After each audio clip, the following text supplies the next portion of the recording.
From the time I was a child, the angels told me there was something wrong with my stomach.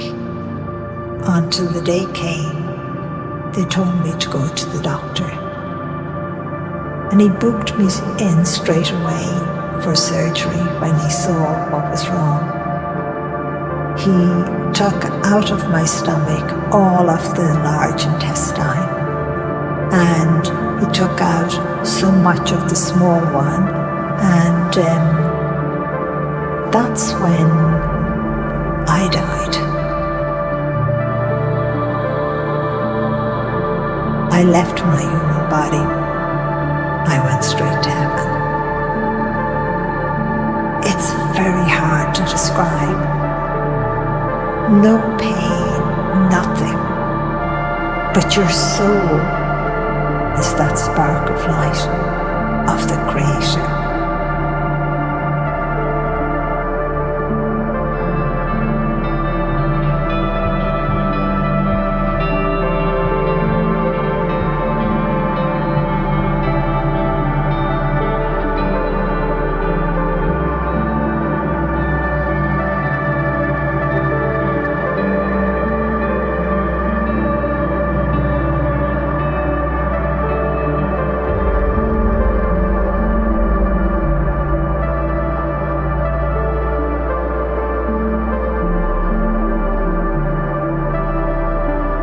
My name is Lorna Byrne and I'm from Ireland.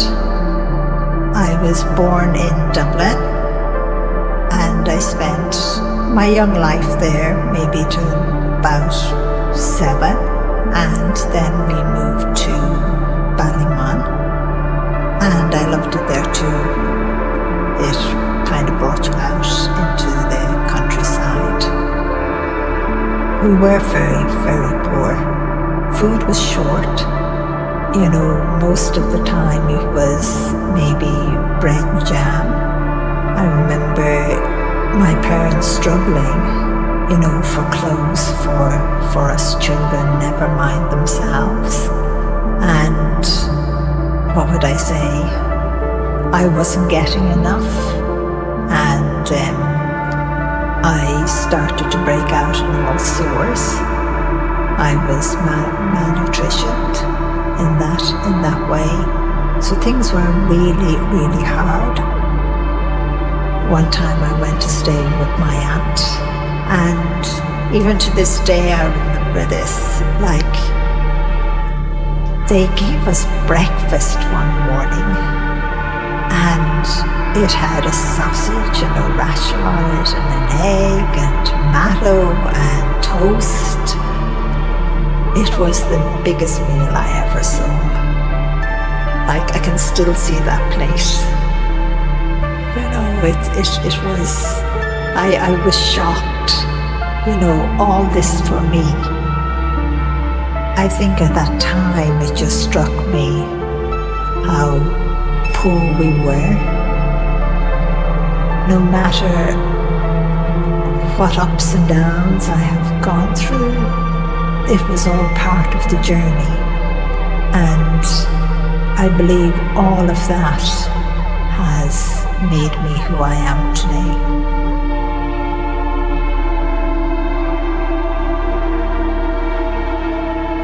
And I suppose growing up, I didn't know I was different. I was a very late talker. I was maybe 2.5. I think maybe because I wasn't progressing in the way maybe parents expected a child to progress. I was considered retarded. The doctors told my mom I was. But that again was because I am, what's that word? Dyslexic, if I'm saying it right.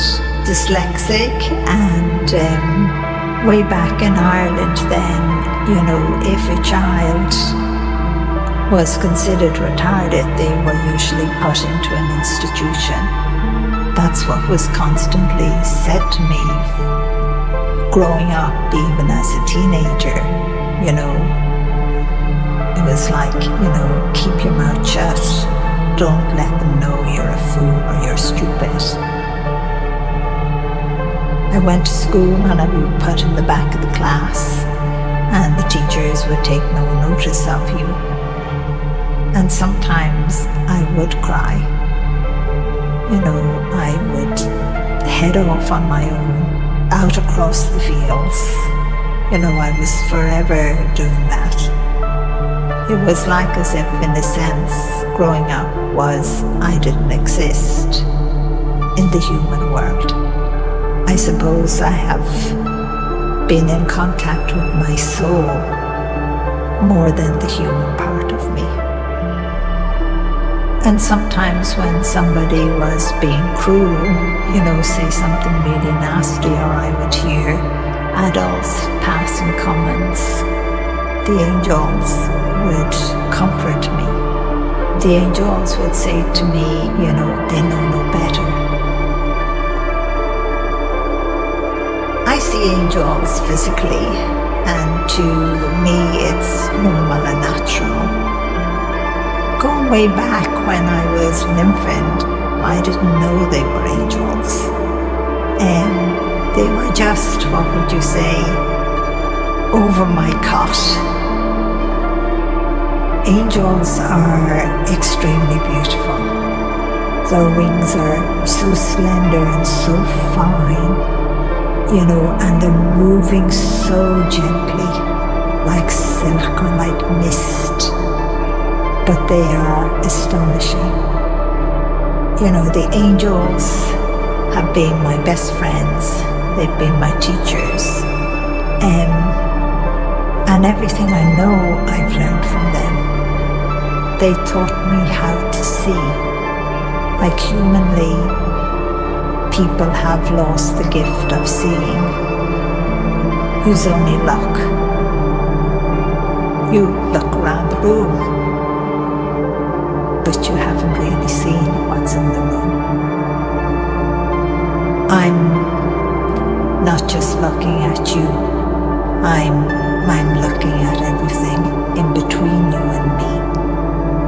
And it's moving all of the time. It's the air, it's the wind, it's the stardust from the universe. It's everything. And then I'm seeing the angels and loved ones as well that just come, what I always say, fleeting, just in for a moment, and they're gone, and maybe back in again and gone. The other incredible angel is a guardian angel, and that's your angel, and that's the one angel that is with you every second of your life. And I think that's something very important to remember. If you're feeling not great in yourself, remember to your guardian angel, you're unique, you're perfect. There is no one else in the world like you, and it loves you unconditionally.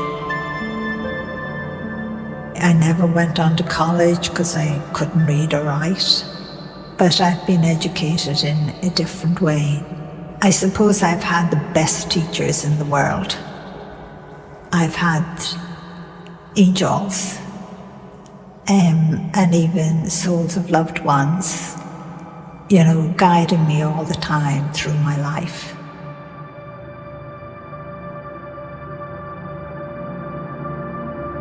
From the time I was a child, the angels told me there was something wrong with my stomach, and I always had problems.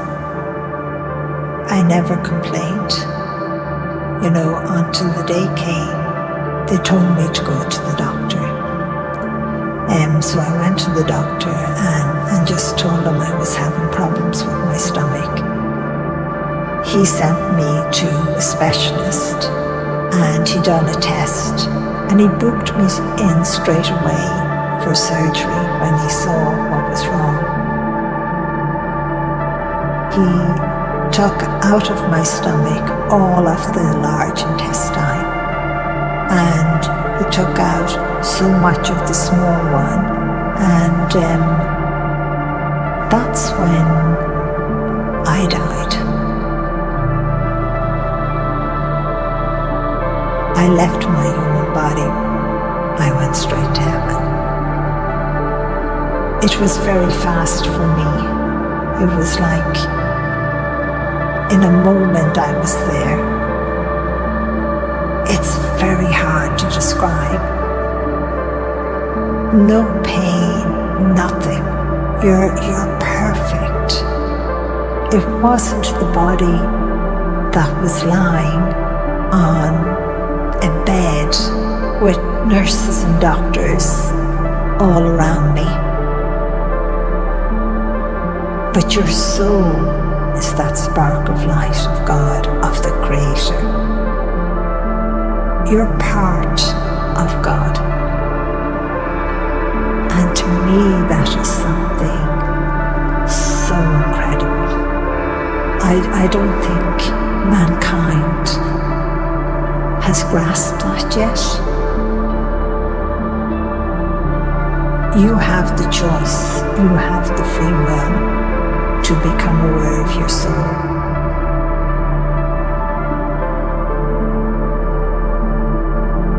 My dad was there, who I loved very much. He loved fishing. And the thing is, my dad, he wasn't old when he died, but he was way younger. His soul gave the appearance of himself being only 20. I loved the hat he had on his head. It had all these little flies that he had made. It was like as if all the other souls and angels, a gap was being made slowly, and I just ran to him. Even though this is my soul, because my human body wasn't there, my arms felt so human, but they weren't. This was an incredible light, and I reaching out and throwing them around him. It was like the touching of two souls. God touching God in that sense, because that's what your soul is. And that was so incredible. And to me, that's one thing we don't have to worry about. Your loved ones aren't dead. It's only their body has died. Because sometimes we feel to leave a place, we're leaving them behind. But you're not. You can never leave them. You can go anywhere in the world or out into the universe, and they can be there with you when you need them. You can feel the presence. You may even get a glimpse of them. You may even hear them. And our loved ones give us messages all the time. They're looking out for us. We shouldn't have to wait till our time comes to go home to heaven to believe. Why don't we believe now? It was like as if I was on a treadmill and I was just brought. I was just standing there, and the angels that I knew were with me. They were like giants that were standing so tall, and some of them would look down at me and smile and tell me to hurry up. And even though they were so high up, I could hear their voice so clear, because I was way down. And so was God there. And then God saying to me, Lorna, you have to go back. You have an awful lot to do. You're not to be hiding from me. That's one thing God always gives out about. Even today, He will say constantly, Lorna, why do you keep hiding from me? I do it all the time. And I said to God, why can't I hide here? To hide here is much better than to hide in the human world. And He said, I have to stop hiding. I have to go back. I did come back. I didn't want to. I didn't like the idea, even though I loved my children. And I would have left them behind. But I knew they would be fine. You only come back if you're made to come back. And I know lots of people would say, you know, why did they come back? What's this great thing to do? It's so simple. It goes back to love. And yet mankind expects something greater than love, but just don't understand love.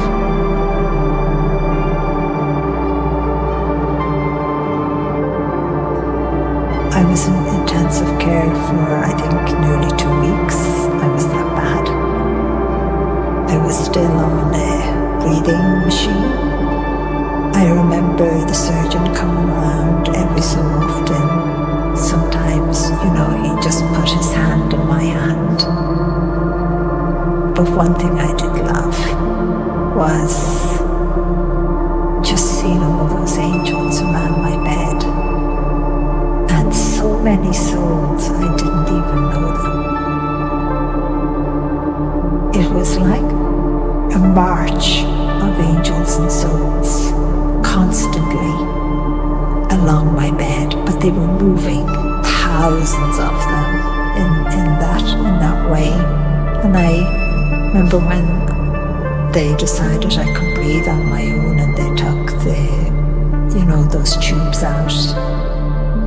And then the surgeon coming around again and he asking me my name and he looking kind of astonished that I told him my name.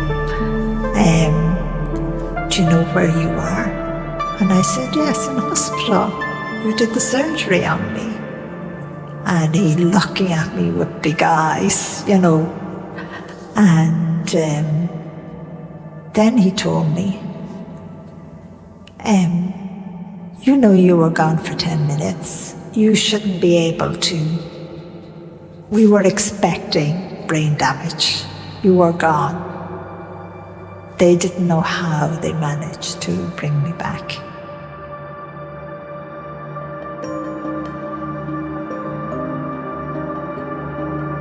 I met this beautiful young man, and his name was Joe, and we fell in love.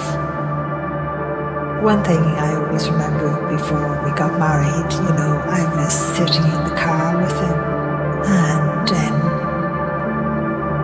the angels were telling me I should tell him. And I was very scared of telling Joe I could see angels physically. But I did what I was told. I just said to him, by the way, I see angels physically, and I always remember he looks at me and he says, only priests and nuns have spiritual experiences.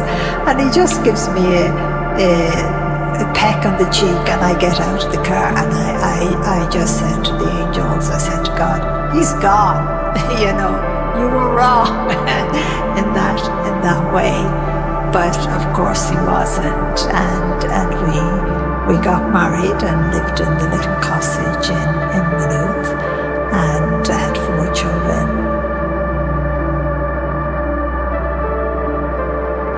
Joe's health started to go downhill.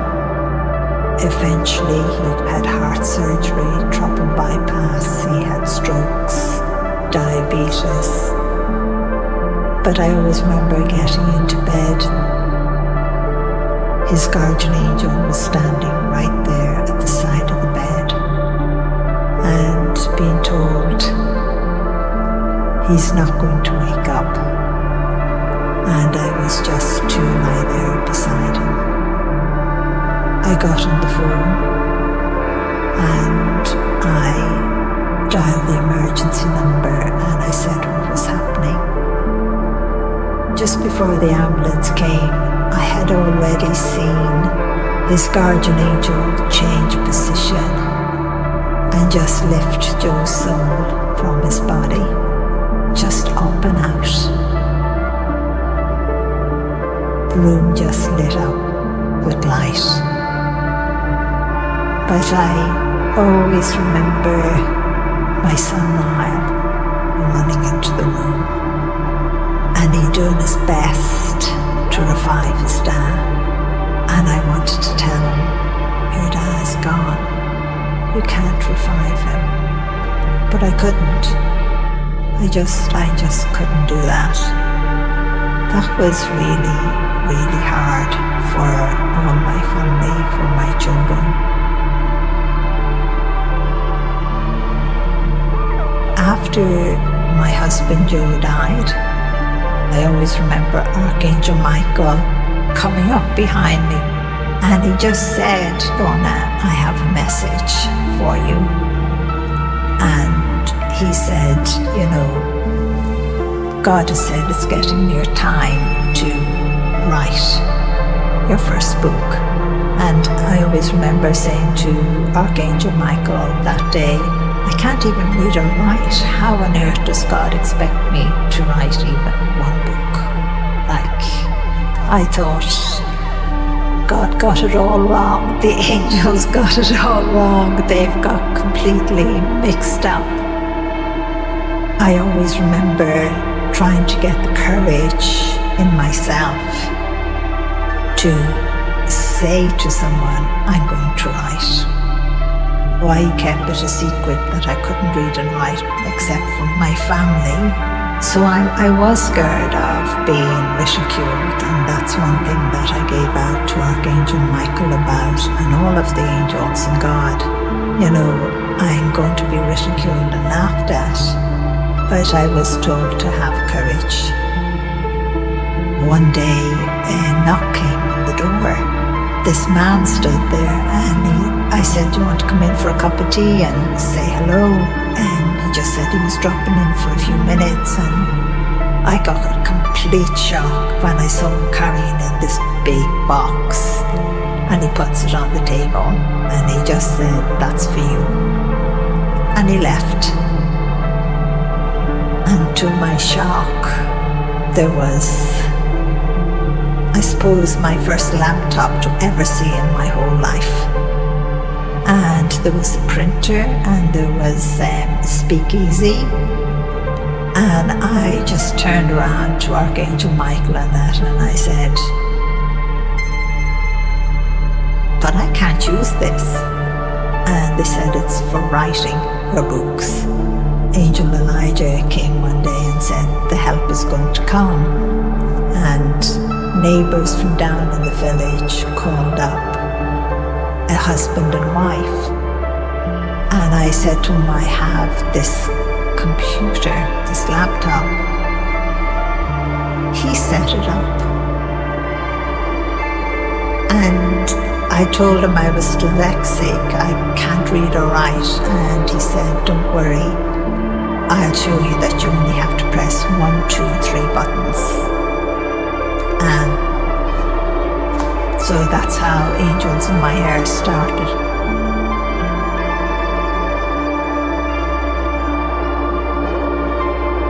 People say, oh, everything has changed for you in your life. But to me, I haven't changed. I'm still me. I don't have to worry now about having food on the table. To me, that worries me is I want to do everything that God and the angels have asked me.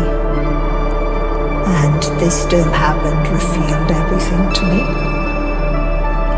So I am in a state of shock as well. Sometimes I just say to God, who do you think I am? In that way. You want me to say this. You want me to do this. The other thing that concerned me was, what should I call you?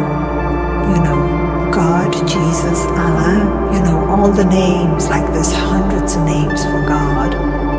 It's Blessed One is even God, Holy One is even God, Father is, Son is.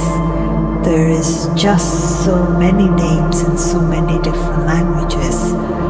And the one thing that God said to me, he just looked at me and said, Lorna, what do you call me? And I just looked and said, God, of course. And he just said, God is universal, that word, use the word God. One thing that God has often said, many are called, few are chosen, and very few of those few that are chosen say yes. But a few of those that were chosen have said yes. And that's how the sanctuary in Ireland has come about. It wouldn't have had unless they said yes. In the sanctuary now, we're growing food. And what we're doing with the food is, we're feeding as many people as we can. We fill boxes and we give it out to neighbours, people all around. We give it to food shelters for the poor. I wish I could help more people in the world. I know I write the books and give talks and, do workshops and everything, but I can't do more unless some of those few that have been chosen more say yes.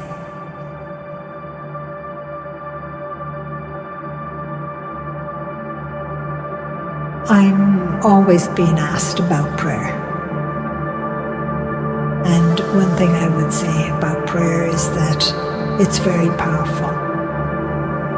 And I would often use the expression, it can move mountains, it can change the world. If everyone would pray a little bit more, and not just for yourself or your family, but for the stranger, for someone you don't know. And lots of people would say, but how do I pray? We're praying now because we're talking of God and the angels. We're talking about mankind, about love and compassion. We're talking about our own soul. So we're actually in prayer. And to me, prayer is simple. It doesn't have to be a million words. It can be one word, one thought, one action. So if you want to stand on your head and pray and dance or swing, or you want to swim, and that's your prayer of life, and you're putting that light and that hope of prayer coming from your soul out into the world, and it all connecting, all of it.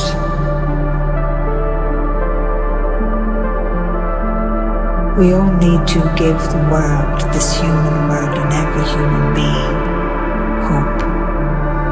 Because, hope gives us life. Hope gives us purpose. Hope gives us, the dream. Hope helps us, to take that next step down the road.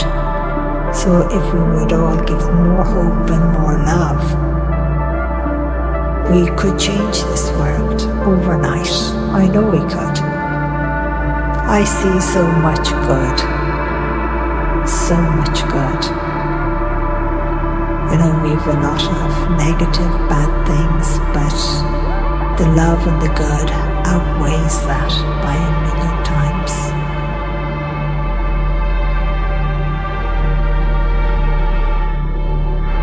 I have never asked God, what's my purpose of life? I live it. Because to live life is your purpose of life. If you don't live life and go on the journey, then you're missing life. Don't ask what's down the road. Go on the journey. no matter how hard your life is, to live is a precious gift. You're alive. Like you're alive, I'm alive, we're sitting here,